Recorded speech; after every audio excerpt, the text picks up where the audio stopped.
In which book of the New Testament do we read the name Onesimus other than Colossians? Anybody? Philemon. That's the one. And in Philemon, we learn what about Onesimus? We learn that he's a slave. So he's in that lower rung of society. It sounds like he maybe robbed his master and took off.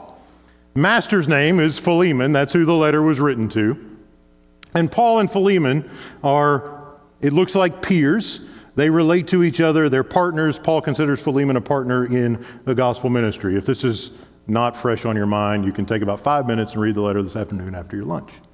It's only one page, very short. Paul says to Philemon, remembering the pater familias rule, if your slave, just knowing what you know this morning, if your slave steals from you and runs away, and you're the head of the household, what do you get to do with impunity? The worst. He can kill Onesimus, and nobody's going to bat an eye. And Paul writes to him and says, hey, Philemon, while Onesimus has been here, he's become a child to me in the faith. That means he got converted. He's a brother now. He means the world to me. He belongs to Jesus. And now I'm sending him back to you. And I'm sending him back to you so that you can welcome him not as a slave, but as a brother. That's this guy right here. Tychicus is coming with Onesimus, our faithful and dear brother.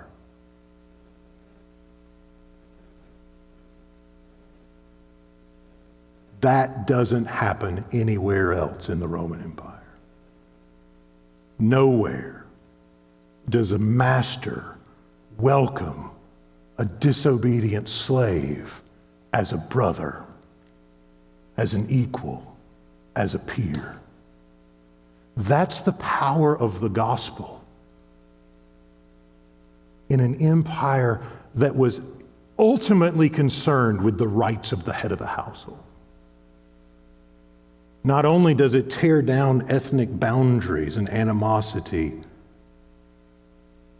it takes the ladder of society and casts it away.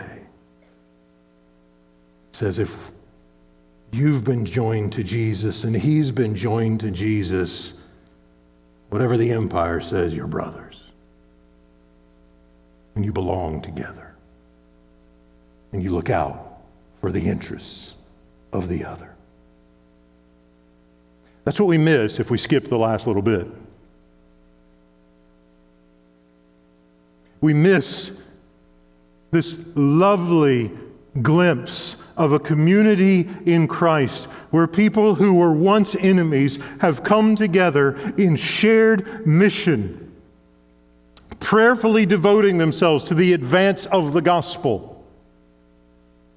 And we are invited, having been joined to the same Jesus, to have the same priority.